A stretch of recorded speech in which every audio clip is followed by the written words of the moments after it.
নতুন আরেকটি দিনের শুভেচ্ছা নিয়ে নতুন আরেকটি ভিডিও নিয়ে সকলের কাছে চলে এলাম।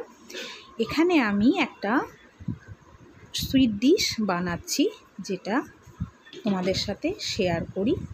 এখানে আমি এই বাটির মাপে 1.5 বাটি আটা, 1.5 বাটি ময়দা আর 1 বাটি সুজি নিয়েছি। আর এখানে 14-15টা কাজু আমি বেশ কুচিয়ে এখানে অ্যাড করে দিলাম। তার সাথে আমি এখানে অ্যাড করে দেব ঘি দেব ময়ামের জন্য, ময়ামটা যাতে ভালো হয় তার জন্য ঘি বেশ পরিমাণ মতনই এখানে আমি অ্যাড করব। এর সাথে আমি খানিকটা অ্যাড করব হালকা করে নুন, আর তার সাথে 3 থেকে 4 চামচ গুড় আমি এখানে নিয়েছি। নিয়ে এবার এটাকে ভালো করে আমি মেখে নেব, বেশ আটা মাখার মতো। কিন্তু এখানে জলটা একটু কম দিয়ে মেখে আমি এটাকে বেশ টাইট একটা ডো বানিয়ে নেব। অল্প অল্প জল নিয়ে আমি দেখো টাইট 3টে ডো বানিয়ে নিয়েছি। 10 মিনিটের রেস্ট দেব। দিয়ে নিয়ে এবার আমি এখান থেকে লেচি কেটে বানাবো। চলো তোমাদের দেখাই। আমি এবার লেচিগুলো গোল গোল করে এখান থেকে নিচ্ছি। 2টো বানিয়েছি আগে, এবার তোমাদের দেখাবো বলে আমি এটা নিলাম। এই একটা মণ্ড নিয়ে নিয়েছি।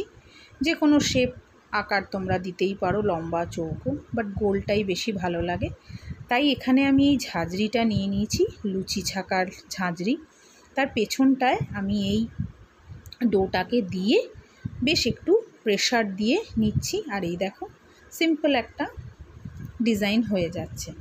ঘিটা বেশ পরিমাণ মতন দেওয়াতে আমি আর হাতে কোনো তেল বা ঘি মাখাইনি। এই দেখো সবগুলো ডো কেটে আমি এখানে ঠেকুয়ার শেপ দিয়ে নিয়েছি। হ্যাঁ, আমি বানাচ্ছি ঠেকুয়া।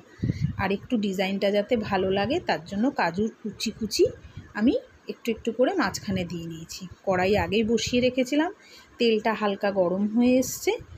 তেলটা একটু চেক করে নেব, কারণ খুব গরম তেলে এটা দেওয়া যাবে না, না হলে লাল হয়ে যাবে আর ভেতরটা কাঁচা থেকে যাবে। এই দেখো হালকা তেলের গরম হওয়াতে আমি এখানে ঠেকুয়াগুলোকে ছেড়ে দিয়েছি।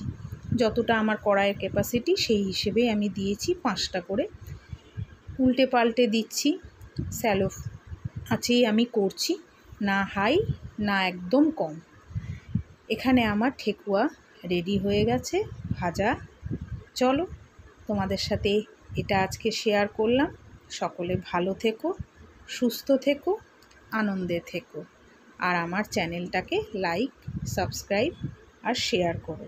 তার জন্য ধন্যবাদ।